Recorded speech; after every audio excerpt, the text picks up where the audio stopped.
เรามักได้ยินคำว่า custom furniture แต่สำหรับอดัม custom ที่แท้จริงไม่ใช่แค่ทำตามขนาด มันคือการเข้าใจตัวตนของผู้ใช้งานอย่างลึกซึ้ง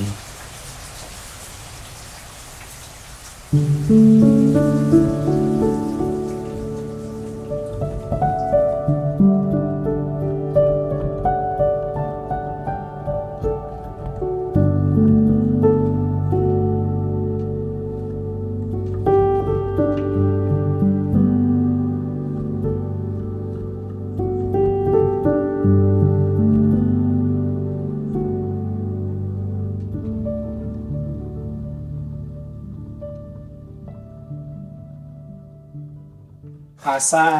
อนันดาแอนดิชานะครับ โอ้บ้านสวยมากเลยครับนี้ สวัสดีครับ ทุกอย่างดูแบบ โซฟาสราวของพี่ มันดูแบบแมทช์มากเลยครับสีแล้วก็วัสดุอะไรพวกนี้มันดูแบบลงตัวโอ้สุดยอดมากเลย คือ อันนี้คือยังไม่ได้เห็นตั้งแต่ตอนที่เราไปที่ถ่ายที่สตูมาที่เพิ่งเห็นพอมาวางที่บ้านจริงๆแบบมันก็เข้ากับบริบทที่บ้านมากๆเลยเนาะก็ตั้งแต่แรกเนี่ยโถงตรงเนี้ยคือมันเป็นจะเรียกว่าเป็นไฮไลท์ของliving area ใช่ไหมใช่เราก็เลยรู้สึกว่าสิ่งแรกที่เราต้องมีมันต้องมีตัวไฮไลท์ที่มันจะมาวางตรงกลางโถงนี้ก็คือคอนเซ็ปต์อันนี้แหละที่เราคุยกันตั้งแต่แรกคอนเซ็ปต์คุณดาอะไรดีบรีฟมาตอนแรกคือแบบอยากได้ให้มันเป็นเหมือนเป็นวอล์เป็นแบบสครับเจอร์อันนึงเป็นอาร์ตพีซอันนึงแล้วอยู่กลางๆที่มันเป็นแบบโถงสูงด้วยอะไรเงี้ยอาร์ตพีซที่ใช้ได้ในแบบคือชิ้นนี้เป็นชิ้นแรกเลยที่เขาเลือกสำหรับบ้านชิ้นแรกที่เลือกเลยแล้วพอเขาเลือกชิ้นนี้เสร็จนั่งหรอเขาค่อยไปแบบ mix and match อย่างอื่นนะก็ไปดูแบบ painting นี่ก็เป็นของเพื่อนค่อยเอามาดูว่าโทนสีเป็นแบบนี้นะสิ่งที่จะเข้าต่อไปคือต้องเป็นอะไรบ้างนั่นคือแบบพูดเลยว่าอันนี้มาก่อนเพื่อนเลยแล้วค่อยตกแต่งอื่นค่อยมาแมทช์เข้าคุณเห็นพรมคุณย่างไซส์พอดีเป๊ะใช่ไม่พลาดครับเพราะว่านี้เรามีดีไซเนอร์ช่วยดูให้เรื่องขนาดอะไรอย่างนี้เนอะแล้วมันดูแบบมันพอดีมากเลยลงตัวมากเลยอาดัมแบบเหมาะกับเรามากเพราะว่าตอนแรกคือนี่คือฟุ้งเข้าไปเจอนะเพราะว่าผมแค่คือบ้านหลังเนี้ยผมทำดีเทลเองเกือบหมดก็ไปเดินอยู่ที่ CDC หานู่นหานี่อะไรเงี้ยก็บังเอิญเดินเข้าไปในอดัมก็ตอนแรกเราก็เข้าใจว่าเขาทำแค่โซฟาแล้วก็ไม่รู้ด้วยซ้ำไปว่าทำคัสตอมเราเข้าใจว่าขายเป็นแบบเหมือนของสำเร็จเลยหนึ่งก็คือคัสตอมได้แล้วก็โอเคคุยกันถูกจริตเราก็รู้สึกว่าแบบโอเคเขาคัสตอมตามแบบจินตนาการคือคำว่าคัสตอมอะครับเราได้ยินมาบ่อยมากเนอะว่าร้านเฟอร์คัสตอมได้เนอะแต่นิยามของอดัมจริงๆแล้วอะมันมากกว่านั้นคือเราต้องมีความเข้าใจรับโจทย์มาว่าเหมือนแบบมันเฉพาะ personalize สำหรับแต่ละคนไงใช่ไหมอย่างโจทย์คุณนันดามามันแบบเป็นเหมือนงานอาร์ตพีซอันนึงแล้วก็ต้องมาตีโจทย์ใช่ไหมขนาดที่ถูกต้องแล้วก็วัสดุ material เห็นไหมอันนี้เราก็คัสตอมไม้สีให้เข้ากับผนังนี้เลยอะไรเงี้ยมันก็ค่อนข้างที่แบบเหมือนถูกต้องและอย่างหนึ่งเรามีทีมดีไซเนอร์นะครับที่ให้แบบข้อมูลคอยช่วยตรวจเช็คว่ามันโอเคไหมแล้วมีแบบเรนเดอร์ให้ตรวจเช็คตามหน้างานเนี่ยมันก็เลยออกมาแบบไม่ต้องแก้เลยคือมันสวยเลยอะ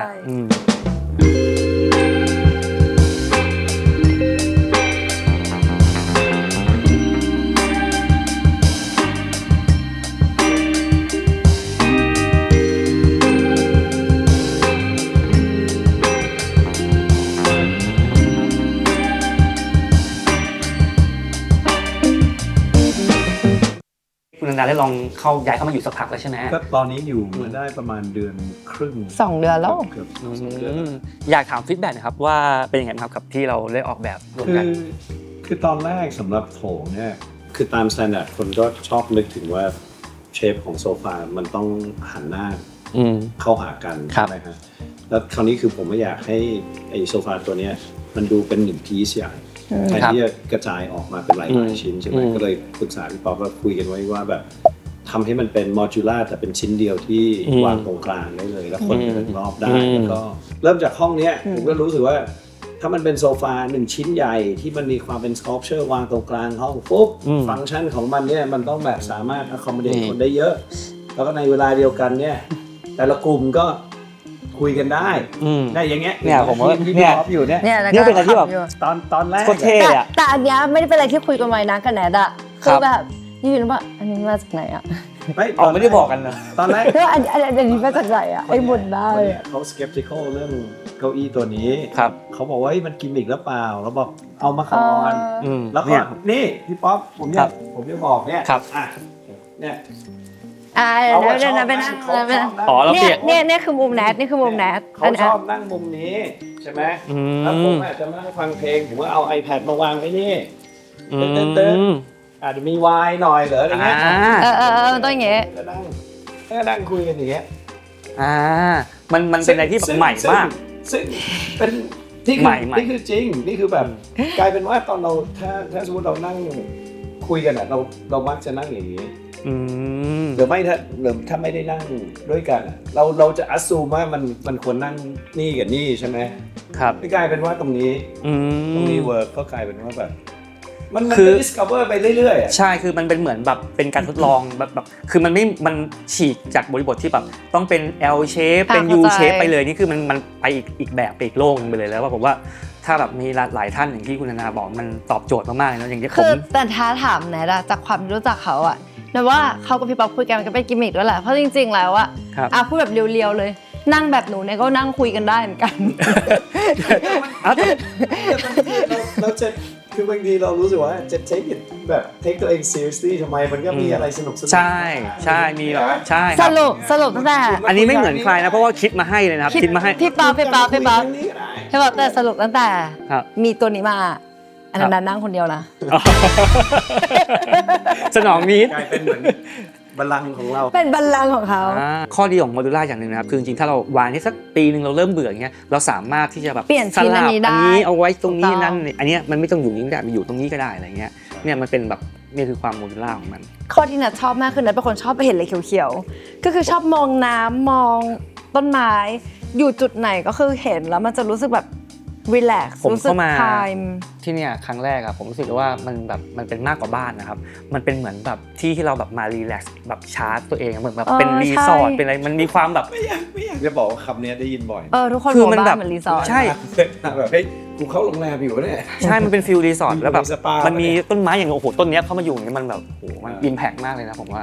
ด้วยดีไซเนอร์เราช่วยดูจากแปลนแล้วมันพอดีมากเลยครับเราจะสังเกตว่าแม้จะตัวจะใหญ่มากแต่ circulation ทางเดินยังมีระยะเดินได้สะดวกมากๆเลยครับจริงๆยังเหลือที่แบบตั้งคอนโซลอะไรอย่างนี้ยังได้เลยเนาะคือมันตัวมันใหญ่เราเลยคิดถึงเรื่องฟังก์ชันการใช้งานที่คุณนันดาบอกไอ้ตัวเนี้ยทำไมต้องมี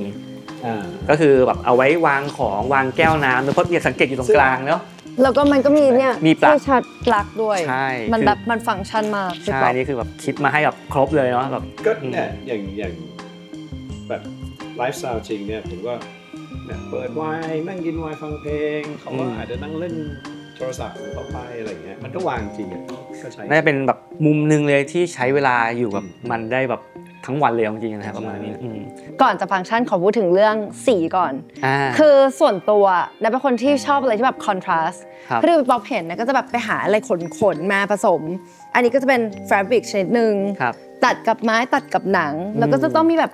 ขนเข้ามาเพื่อให้มันดูแบบโฮมมี่มากขึ้น ดูหน้าแบบกระโดดขึ้นมาแล้วก็หน้านั่งอะไรเงี้ยซึ่งนะว่าแบบสิ่งที่นายกันดาชอบเหมือนกันอ่ะคือเราชอบอะไรที่มันแบบคอนทราสต์กันมากๆระหว่างแฟบริกถ้าเกิดแบบ even material ถ้าเกิดป๊อปจะเห็นเราก็จะมีเป็นแบบหินตัดกับไม้ ตัดกับปูนคือแบบ ทองเหลืองอะไรอย่างเงี้ย ตัดกับทองเหลืองอะไรเงี้ยคือเราเป็นคนชอบ เท่ อะไร มาก หลายๆอย่าง คือจะบอกว่าสีเขียวเป็นสีโปรดหรือเปล่าฮะเขียวกับ แต่ น้ำ ชอบ ตาล เขียว อ๋อเนี่ย ผมสีชมพูผมว่าเคยมีนั้นแวบเข้ามาในหัว แต่ว่าผมรู้สึกว่ามันต้องหาอะไรที่มันเป็นค่ากลางที่ไม่ได้ฉูดฉาดเกินแล้วมันดูได้นานๆใช่ไหมฮะซึ่งเราก็อยากได้โทนที่มีความเป็นพาสเทลของแล้วก็ผมเป็นคนชอบหนังอยู่แล้วแล้วผมว่าไอ้สีที่มันแมทช์กับหนังได้สวยคือสีเขียว มันเป็นเขียวที่ใช่นะกับหนัง แต่ชอบมาก ใช่เลยก็มันก็ได้ความผมรู้สึกว่ามันก็ได้ความโมเดิร์นแต่ในเวลาเดียวกันผมรู้สึกว่ามันก็มีความอุ่นความโฮมี่อะไรเงี้ยแล้วก็มันก็เป็นสีที่จะเรียกว่าไม่เด่นก็ไม่ใช่เพราะมันก็เด่นอยู่เหมือนกันอะไรเงี้ยเพราะว่าถ้าดูจากหลายๆบ้านเนี่ยเขาก็ไม่ค่อยเลือกสีแบบอย่างนี้มันเป็นสีโซฟ แต่จริงตอนแรกที่แบบพ พอรู้ว่าจะได้มาทำงานให้คุณนันดาผมก็กับทีมงานตื่นเต้นมากเลยครับเพราะว่าจริงๆแล้วคุณนันดาคือแบบเหมือนแบบมีความเป็นอาร์ติสต์สูงมากเลยนอกจากแบบเป็นนักแสดงแล้วอะไรเงี้ยมีความแบบคือคาแรคเตอร์มันออกมาชัดมากเราก็เก่งว่าเราจะทำได้หรือเปล่ากับทีมงานเราก็เก่งกันอะไรเงี้ยแต่แบบอย่างเช่นที่ผมกังวลคือแบบเรื่องการแมทสีอะไรเงี้ยแล้ววัสดุคุณนันดาจะค่อนข้างหลายอย่างเนาะแต่ก็ต้องแบบอันนี้ต้องชมคุณนันดาจริงว่าแบบเราทำงานง่ายขึ้นเพราะว่าคุณนันดาค่อนข้างแบบเหมือนมีรสนิยมที่แบบชัดมาเลยแล้วแบบมันใช่เลยคือมันไม่งั้นแบบโหจะเอาหินเนี่ยหลายๆสีมารวมกันกับอย่างเงี้ยมันยากนะถ้าเกิดแบบเราไม่เก่งเรื่องนั้นจริงอย่างเงี้ยคือไอ้แพลเลตโดยรวมมันมีอยู่ในหัวอยู่แล้วแต่คราวเนี้ยพอเดี๋ยวรักเกิดอย่างงี้จะนินทาแน่นอนแบบเขียวแบบกี่เฉดอะไรอย่างเงี้ยใช่เขียวมีหลายเขียวไงเฉดไหนอะไรเงี้ยอันเนี้ยเราก็ได้มาเปิดดูที่บ้านแล้วก็เอาไอ้พวกแซมเปิลคือแนทเป็นคนแบบ finalize กับเขาอีกทีนึงไม่คือแนทเป็นคนที่แบบจะพูดยังไงดีอะคือแนทเป็นคนบ้าเรื่องสีมาพี่ป๊อปคือแนทโอเคนัทเรียนไฟอาร์ตมาใช่ป่ะแล้วสมัยก่อนนะอย่างตอนที่นัทเรียนนะแล้วก็เรียนผสมสีซึ่งมันจะมีเขียวแบบเฉดนี้ถึงนี้สมมติอะแล้วก็คือมันจะมีเขียวมิ้นเขียวกับมันหลายเขียวมากเป็นดีเทลที่สำคัญมากสำหรับเขาเนี่ยเราก็ปล่อยให้เขาดูใช่ไหมเพราะว่าผมเป็นตัววิชั่นใช่ไหมผมก็จะคัดสรรมาอย่างเช่นผ้าม่านเนี่ยคือสเต็ปแรกผมไปดูแฟบริกก่อนใช่ไหมก็ผมเลือกออกมาแต่เรา agree เรื่องเฉดคร่าวๆใช่ไหมคุยกันแล้วว่าตัดสีไหนมันจะเป็นเบจตัดกับสีเทาเข้มหรืออะไรก็ว่ากันไปผมก็ไปหามาแต่ละเฉดแต่ละ texture ที่ผมรู้ว่ามันอยู่ในโทนที่มูดนี้ได้ทั้งหมดเนี่ยที่ผมหยิบมาเนี่ยในหัวผมมันผ่านไปแล้วแบบแมทช์อันไหนผมก็โอเคก็ให้นางมาตัดชิ้นนึงอะไรเงี้ยแต่ส่วนใหญ่เราเลือกเหมือนกันเลยแบบสมมตินางเอามาใช่ป่ะแล้วนางก็ที่รักเลือกก่อนแล้วพอหนูเลือกนั้นก็จะบอกว่าเฮ้ยอันนี้ออปชั่น1ของไอเลยอะไรเงี้ยที่สังเกตคือคุณดาก็มีคาแรคเตอร์ไงแค่จะเพลนสีเดียวไม่ได้ต้องมีตัด2สีเนี่ยคือแบบเป็นคาแรคเตอร์ที่แบบผมว่ามันดูมีความสนุกมากขึ้นเนาะตอนแรกผมคิดว่าผ้าม่านที่จะใช้อยู่ข้างล่างเนี่ยมันจะเป็นแค่ผ้าม่านแบบแค่มาคล้องเป็นเลเยอร์แบบไปแต่งบ้านแบบเป็นตกแต่งเฉยๆระหว่างพื้นกับกำแพงเฉยๆอะไรเงี้ยแต่คราวนี้ก็พอแบบได้ความรู้เรื่องของผ้าม่านมากขึ้นเนี่ยก็มีระบบออโต้นั่นนี่อะไรเงี้ยเป็นแบบไฟฟ้าเพราะว่าถ้าอันนี้เราไม่ไฟฟ้าเนี่ยเราใช้งานยากนะครับเพราะมันสูงมากมันสูงกับ6 เมตรกว่าเลยแล้วก็นั่นแหละเขาก็เล่าให้ฟังว่าถ้าสมมติว่าดึงมือมันก็ไม่ได้เพราะน้ำหนักมันไม่ได้นั่นนี่อะไรก็สุดท้ายคือแบบก็ออกมาดีมากแล้วก็ใช้จริงด้วยเพราะว่าตอนแรกผมว่าชอบเห็นในพวกผ้าม่านไฟฟ้าแล้วเราก็แบบชอบคิดว่าแบบมันกิมมิคเปล่าวะคือแบบใช้จริงเปล่าคือแบบพอได้ใช้แล้วจะติดครับจะติดมันทำให้ชีวิตมันง่ายขึ้นจริงแต่แนทในห้องนอนนี่คือแบบดีมากเลยแต่แนทอยากอวยเรื่องเซอร์วิสอีกนิดนึงเรื่องม่านคือเป็นความประทับใจของแนทถึงตอนนี้คือวันนั้นช่างพี่ป๊อปมาเขามารีดม่านเก็บทุกอย่างเลยแล้วมันจะมีแบบเป็นแบบเศษได้นิดหน่อยแล้วมันก็คนพี่ป๊อปเขาจะว่านั้นเป็นมนุษย์แบบละเอียดแล้วเขาเห็นเขามานั่งเกี่ยวทีละเส้นออกแล้วเขารีดเสร็จปุ๊บพอวันนั้นเขากลับมาส่งอีกชิ้นนึงเขามาว่าแม่บ้านนั่นละบอกว่าแบบเหมือนมาแบบพูดเล่นๆแบบเนี่ยไม่เนียบเลยนะครับรีดม่านไม่ดีเลยนะครับ ต้องรีดแบบนี้นะครับประทับใจ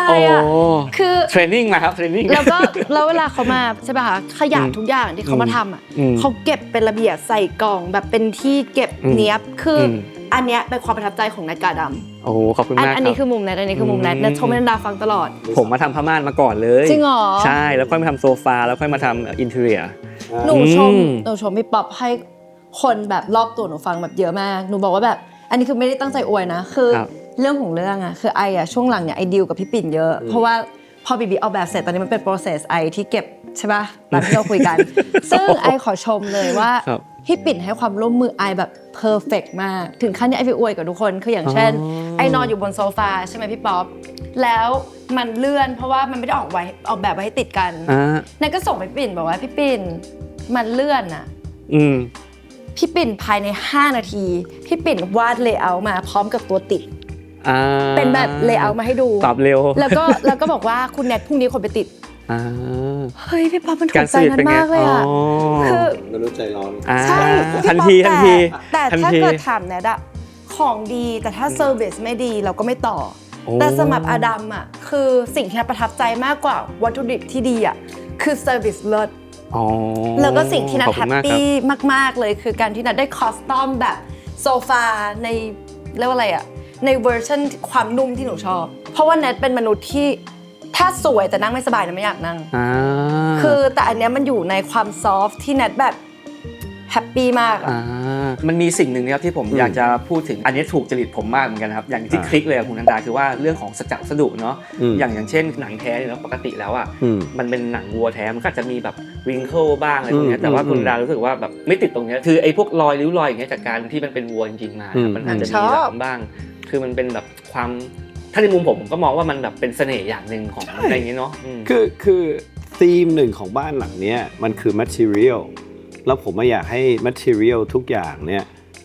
มันเป็น material จริงไม่ได้เป็นสิ่งที่มัน replicate แบบอันนี้พยายามจะเป็นไม้อันนี้พยายามจะเป็นเหล็กคือผ้าคือผ้าหินคือหินเหล็กคือเหล็กถ้าเป็นหนังมันก็คือหนังซึ่งสำหรับผมเป็นพวกแบบอินกับทัชใช่ไหมผมชอบความสัมผัสเนี่ยสัมผัสอันนี้กับอันนี้กับอันนี้มันต่างกันคราวนี้คือถ้าเป็นคนที่ชอบหนังอ่ะ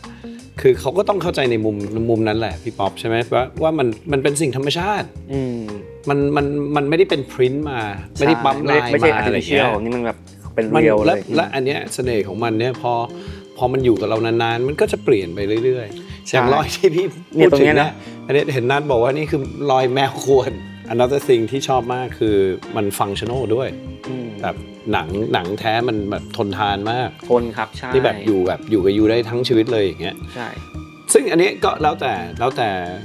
รสนิยมคนแต่ว่าในเราก็เปิดเสี้ยนอะไรอย่างงี้แล้วก็เป็นไม้ใช่เพราะว่ามันจะได้เนี่ยจับสัมผัสอันนี้ก็รู้ว่านี่คือไม้นี่คือ texture เขาจริงๆเรามีบ้านมีอีกหลายชิ้นเรามีอีกหลายชิ้นใช่เดี๋ยวอยากโชว์มากได้ไปดูงั้นเดี๋ยวเชิญคุณดาช่วยนำเลยแล้วกันเดี๋ยวเราขึ้นไปดูไอ้ตรงห้อง entertain ก่อนได้เลยครับโอเคไปเลยครับไปเลยครับ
อันนี้ห้องชั้น3เป็นห้อง entertain นะครับว้าว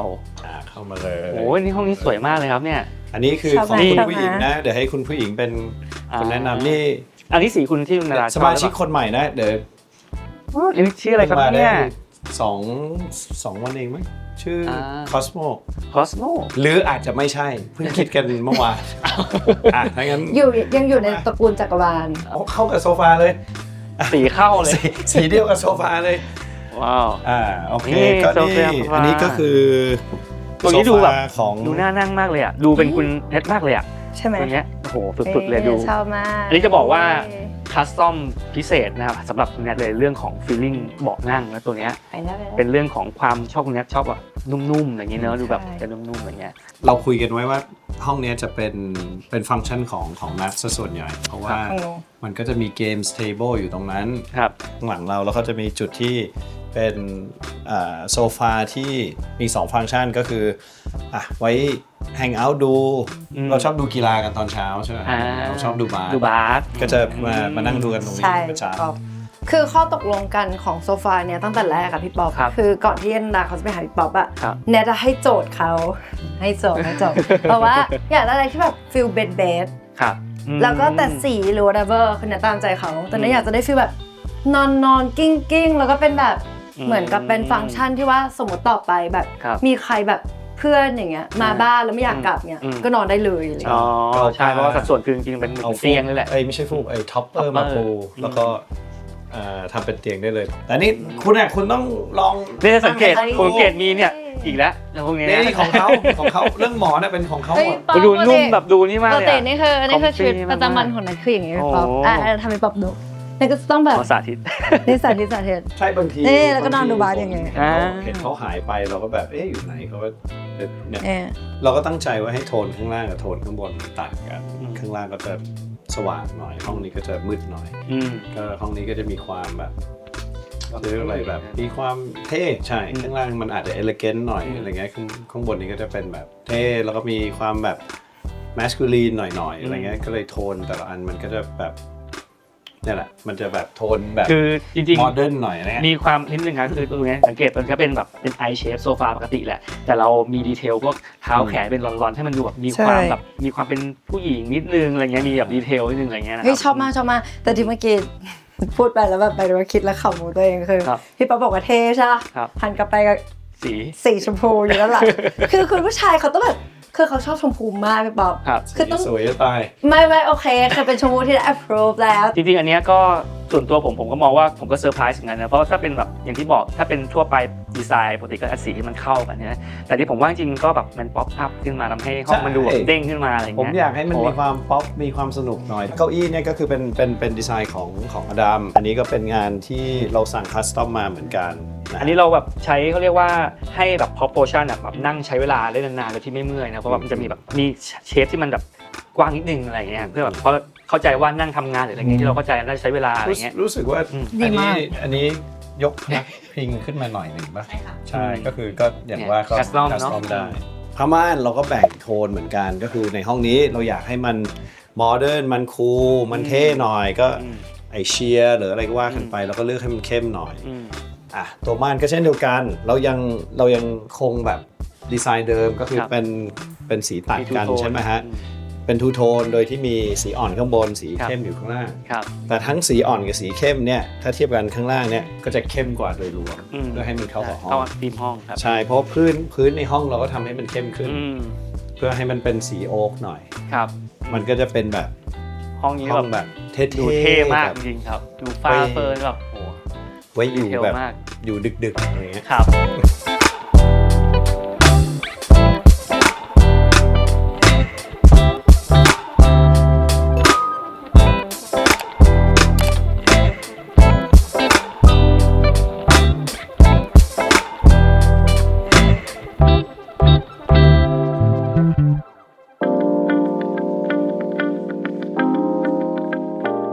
โอเคอันนี้คือนี่แบบโอ้โหถึงห้องนอนแล้วฮะเข้ามาบุกถึงห้องนอนเลยใช่โอ้อันนี้สวยมากดูแบบลงตัวมากเลยเนาะใช่อันนี้เป็นเตียงที่แบบเราเหมือนคอลแลบกันเนาะออกแบบดีไซน์มาเพื่อคุณอันดามีชื่อรุ่นว่าอลามครับตัวนี้ชอบมากเลยนี่มันเป็นแบบใหญ่พิเศษนะ7 ฟุตนะฮะใช่ใหญ่มากเพราะฟูกเราก็เป็นคัสตอมมาเหมือนกันคืออันเนี้ยเรื่องไซส์ต้องเป็นคนนี้เพราะว่าเขาจะชอบบอกว่าแบบเขาต้องการอะไรที่มันเป็นฟีลแบบ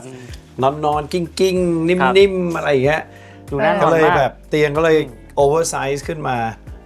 สิ่งที่ผมขอจากที่แอดเข้าไปในดีไซน์ก็จะเป็นพวกฟังชั่นอลของแบบนี้ก็เก็บของคือเป็นมีพวกปลั๊กไฟเก็บไว้ชาร์จโทรศัพท์ไว้อะไรอย่างเงี้ยฮะซึ่งได้ใช้งานจริงแล้วโอเคไหมตอบโจทย์ไหมนี่พี่จะชอบมากเพราะว่ายิ่งมีน้องแมวเนี่ยจะรู้เลยว่าชีวิตดีเพราะว่าแมวชอบกัดสายไฟใช่ป่ะอย่างทุกวันเนี้ยมันนอนกับแนทแล้วก็การที่เราจะเลี่ยงมันได้โดยการที่เอาใส่ปลั๊กทุกอย่างเข้าไปในแล้วปิดแล้วก็ออกมาแค่เส้นเดียวในการชาร์จโทรศัพท์มันก็จะไม่กัดตอบโจทย์เลย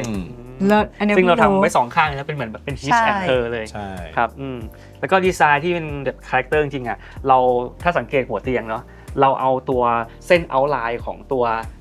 เซอร์ราวข้างล่างมาใช้นะครับตัวนี้มาใช้เป็นตัวนี้เราเอามา develop ขยายเป็นเตียงอันนี้ก็มีสตอรี่ก็คือไอตัวเก้าอี้ที่มันหมุนได้ใช่ซึ่งนี้ก็แบบเท่มากเลยแล้วก็คือส่วนตัวผมไม่ค่อยชอบเตียงที่มันมีขา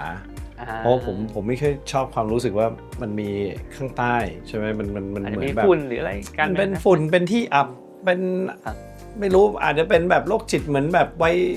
ตั้งแต่เด็กคิดว่ามันมีอะไรแอบอยู่ใต้เตียงหรืออะไร feeling นั้นอ่ะมันดูไม่โคซี่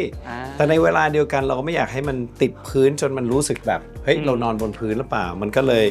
ความสูงความหนาของเตียงมันทำให้ดูแบบยกขึ้นมาหน่อยเจ้าของเตียงตัวจริงอันนี้จริงๆอ่ะถ้าดูอ่ะสัดส่วน dimension ของเตียงคือใหญ่มากนะครับแต่ด้วยพอเราทำแล้วเรา proportion ที่ถูกต้องอ่ะมันก็จะดูไม่ทำให้ห้องมันดูอึดอัดเนาะด้วยคำที่เราทำแบบอาจจะแบบเตี้ยประมาณนึงแล้วก็มีพรมด้วยเนื้อที่เราดีไซน์แบบเรื่องแบบใช่อันนี้คือพรมของอดัมด้วยเนี่ยจะมีแบบซึ่งเป็น dimension ที่เราแบบคิดใช่เพื่อเตียงอันนี้แล้วก็ความคือก ว้างจริงๆอ่ะจะขอแบบนิดนึงแล้วกันเรื่องของขนาดของพรมเนี่ยเป็นคำถามที่โดนถามบ่อยว่าขนาดพรมที่ถูกต้องจริงๆมันต้องประมาณไหนสำหรับของทางอดัมเองจริงๆพรมทุกอย่างมันต้องอยู่บนพรมเนาะเพื่อให้มันดูแบบมีความแกรนอะไรเงี้ยและอย่างผมว่าประโยชน์ของมันนอกจากความสวยงามมันคือเหมือนแบบฟีลเวลาเราเหยียบก่อน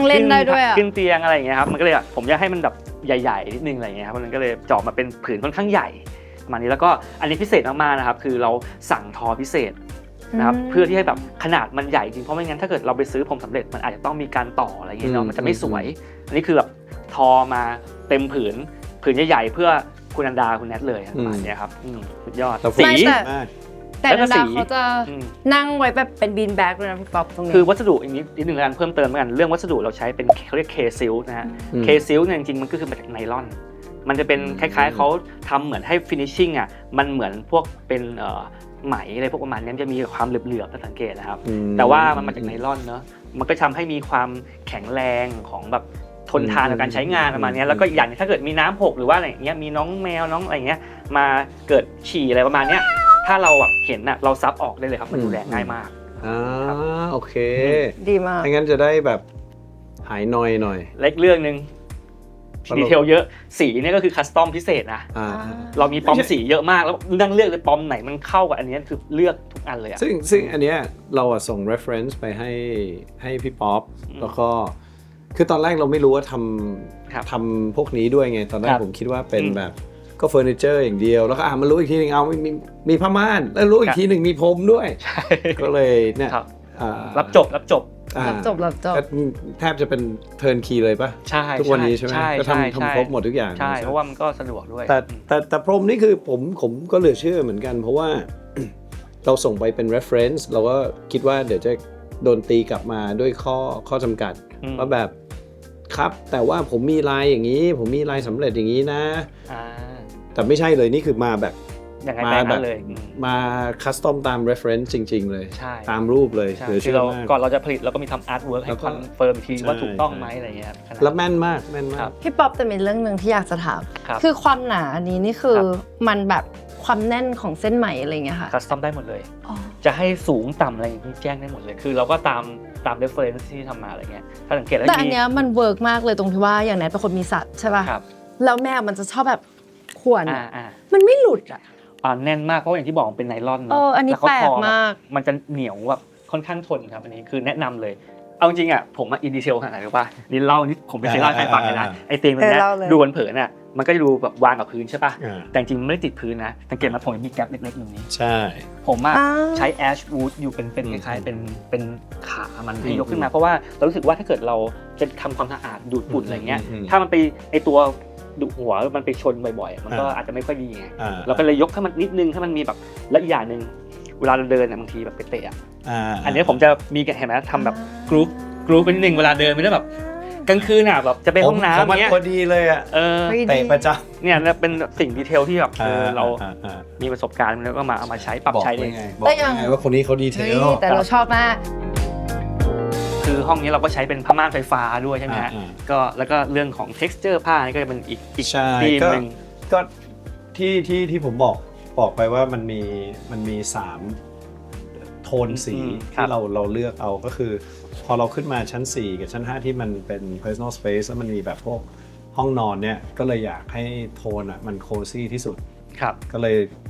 คราวนี้เราไม่ได้เลือกให้มันมีลายตัดกันเพราะเราอยากให้มันสบายตาที่สุดข้างล่างมันเป็นเรื่องของดีไซน์แล้วก็โชว์ออฟดีไซน์ข้างบนเราเอาความโคซี่เป็นหลักก็เชียร์เราก็พยายามเลือกอะไรที่มันแบบมี texture มีความออร์แกนิกมีความวอร์ม แล้วก็ตัวนี้ก็เช่นเดียวกันฮะก็เลือกมันก็เป็นผ้าม่าน black out อยู่แล้วใช่ไหมแต่ว่าเราพยายามจะเลือกที่แบบมี texture และมีความอุ่นจริงๆอันนี้เราใช้ดึงเป็นไฟฟ้า ใช่ นะแต่ละข้อดีเนี่ยตัวนี้เราสามารถที่จะแมนนวลเหมือนดึงมือได้เลย ใช่ กระตุกนิดนึงนะครับมันก็ทำงานออโต้เลยแล้วก็จะใช้รีโมทก็ได้อะไรเงี้ยครับส่วนผ้าม่านหนานี่เราใช้เป็นแบบ black out เวลาปิดปุ๊บก็คือมืดสนิทเดี๋ยวบางทีแบบอยากจะนอนแบบไม่รู้ว่ากลางวันกลางคืนประมาณนี้นอนแบบยาวๆประมาณนี้ครับมีอีกห้องนึงใช่มีโซฟาอีกตัวหนึ่งมีเฟอร์นิเจอร์อีกชิ้นหนึ่งที่เป็นอันเนี้ยจะที่ประจำผมโอเคอะไรครับ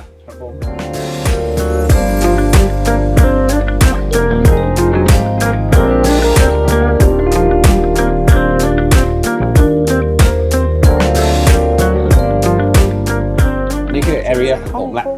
ตั้งแต่ space คุณอนันดา ใช่ก็จะเป็นแบบเสื้อผ้าอะไรว่ากันไปแล้วก็เข้ามาห้องน้ำเราอ่ะจะ oversize หน่อยเพราะนี่ อันนี้อาจจะแปลกหน่อย แต่ว่าที่แฮงเอาท์ของผมอ่ะคือที่ห้องน้ำเนี่ยก็จะเป็นที่แฮงเอาท์ผมก็เป็นโซฟาตัวบัตเตอร์ฟลายใช่ไหมครับใช่ก็คุณผู้หญิงเขาอยู่ชั้น3ถ้าผมอยากได้ privacy ผมก็จะแฮงเอาท์ตรงนี้แล้วก็ผมชอบอะไรแบบสนุกหน่อยก็เลยคุยกับพี่ป๊อปว่าแบบเราทำอะไรเรามี texture ผ้าอะไรที่มันแบบนั่งไหมมี texture ผ้าอะไรที่ผ้าเนี่ยมันค่อนข้างแบบยูนิคมากๆด้วยลายด้วย texture อะไรเงี้ยเพราะว่านี่ก็คือเราก็ตามเรฟคุณอนันดาว่าอยากได้ผ้ามันเราก็ไปหามาใช่คือผมอ่ะส่งเรฟไปว่าอยากได้เป็น two toneเป็นแบบมีอะไรที่มันมีลายเยอะๆสนุกหน่อยจริงๆเราแบ่งตัวนี้ butterfly จริงๆแล้วมันก็คือแบบแรงบันดาลใจมาจากคล้ายๆปีกเสื้อนะถ้าสังเกตแล้วจะมีไอตัวที่เป็นหนังเนี่ยมาฆ่าเป็นดีเทลนะฮะแล้วก็เหมือนแบ่งเป็น his and her จริงจุดประสงค์ก็แบบชิวๆอะไรประมาณนี้ตรงนี้แต่จริงๆเขาก็มานั่งตรงนี้บ่อยเหมือนกันไม่ใช่แค่ผมพวกเฟอร์นิเจอร์ที่เราทำกับอดัมมันก็อยู่ในพวก area พวกนั้นมันเป็น functional จริงๆเพราะว่าเหมือนไม่ใช่แค่สวยแล้วเป็นนั่งแล้วมันไม่ได้ใช้อะไรเงี้ยตั้งไว้เนาะมันไม่ใช่ว่าแบบเราแบบนั่งแล้วแบบรู้สึกว่าไม่โอเคกับ space หรืออะไรเงี้ยคือเพราะว่าผมรู้ไอ้บ้านก่อนหน้านี้ผมเคยทำเป็นแบบมี living area สองจุดหนึ่งด้วยเหตุผลอะไรก็ไม่รู้มันไม่ลงตัวตรงไหนแบบไม่ชัวร์แต่ว่าเอาเป็นว่าไม่ใช้เลยมันกลายเป็นแบบเป็นที่ที่เราไม่เคยไปนั่งแต่เราเดินผ่านแล้วมันสวยแต่อันเนี้ยณตอนนี้ที่เรามาอยู่ที่บ้านเนี้ยเราใช้ครบจริงๆตรงนี้มันมีดีเทลจริงครับตอนที่ทำได้รับ floor plan มาเนาะตัวนี้สังเกตว่าจริงๆมันเข้าไปในช่องนะมันมีเสา2อันตรงนี้ตัวนี้เราก็ให้ดีไซเนอร์เขาเช็คระยะจริงๆว่ามันควรจะต้อง2เมตรเท่าไหร่กันแน่ที่มันจะลงพอดีและที่มันต้องลึกแค่นี้เพราะว่าหน้าเสาอ่ะมันจะลายนี้พอดีอะไรเงี้ยก็เลยเป็นที่มาอะไรประมาณนี้ครับนี่คือดีเทลของมัน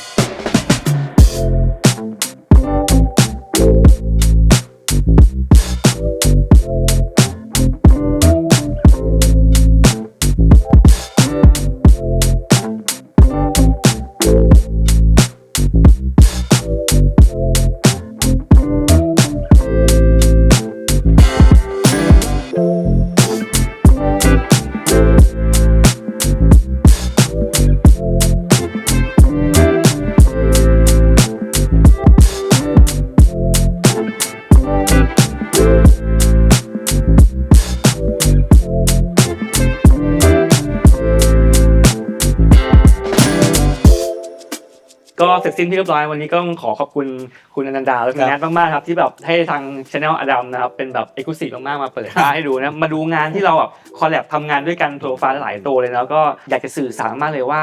มันมากไปกว่าคำว่า Custom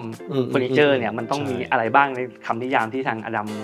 เข้าใจประมาณนี้นะฮะสุดท้ายก็อยากให้คุณอนันดาฝากผลงานนิดนึงครับมีตอนนี้อะไรบ้างครับตอนนี้เล่นหนังอยู่เมื่อคืนก็เล่นหนังเนี่ยเหตุผลที่เสียงแหบเนี่ยเพราะว่าแบบแหกปากทั้งเรื่องเลยฮะเล่นเป็นคนโรคจิตอยู่นะเป็นฆาตกรโรคจิตนะฮะหนังชื่อ Delivery Man ครับก็ต้องขอบคุณมากที่ได้คิวแบบแน่นสุดๆเลยนะฮะนี้ส่วนคุณแนทครับด้วยควรฝากผลงานก็ปีนี้นัทก็มีคอลแลบค่ะของแบรนด์ Nat My Only Sunshine ก็มีคอลแลบอยู่ตอนนี้2โปรเจกต์ที่กำลังจะเกิดขึ้นในกลางปีแล้วก็สิ้นปีก็คือมีกับโปรดักต์1ชิ้นแล้วก็มีกับดารานางเอกอีก1ท่านสิ้นปีแล้วก็สุดท้ายก็ขอบคุณพี่ป๊อปแล้วก็พี่ปิ่นมากแล้วก็ขอฝากอดัมด้วยที่ทำให้บ้านของเรา2คนแบบดูโฮมมี่และดูสมบูรณ์แบบแล้วก็ ช่วยจัดการหลายๆอย่างให้มันลงตัวใน process ให้แนททำงานง่ายขึ้นอันนี้ฝากด้วยค่ะขายให้เสร็จสับผมไม่ต้องพูดแล้วเลย โอเคสุดท้ายกันก็ขอถ้าเกิดชื่นชอบยังไงนะครับก็กดไลค์กดแชร์ติดตามเราได้ทาง YouTube Channel นะครับอดัมเดคอร์เซ็นเตอร์แล้วก็มีโชว์รูมที่ CDC นะครับเปิดให้บริการทุกวันตั้งแต่ 10:30 นถึง 1 ทุ่มนะครับเรียนเชิญทุกท่านที่กำลังหารูทเฟอร์นิเจอร์สวยๆนะครับงานที่แบบใส่ใจแบบนี้แล้วกันแล้วก็เนรมิตจากเอาภาพจากในหัวจินตนาการเนี่ยออกมาให้เป็นจริงนั่นเองนะครับแล้วก็เป็นบ้านในฝันของคนทุกคนนั่นเองนะครับสำหรับวันนี้ขอบคุณมากนะครับที่ให้ทางอดัมมาเอ็กซ์คลูซีฟเปิดบ้านน่าจะเป็นช่องเดียวประมาณใช่ครั้งแรกเลยภายในเนาะใครมาเลยใช่ปกติเราแบบ2 คนค่อนข้าง private อะไรอย่างเงี้ยโอเคยังไงก็ติดตามใน EP ต่อไปนะครับแต่วันนี้ผมและอดัมก็ขอบคุณนะครับสวัสดีครับบ๊ายบายครับ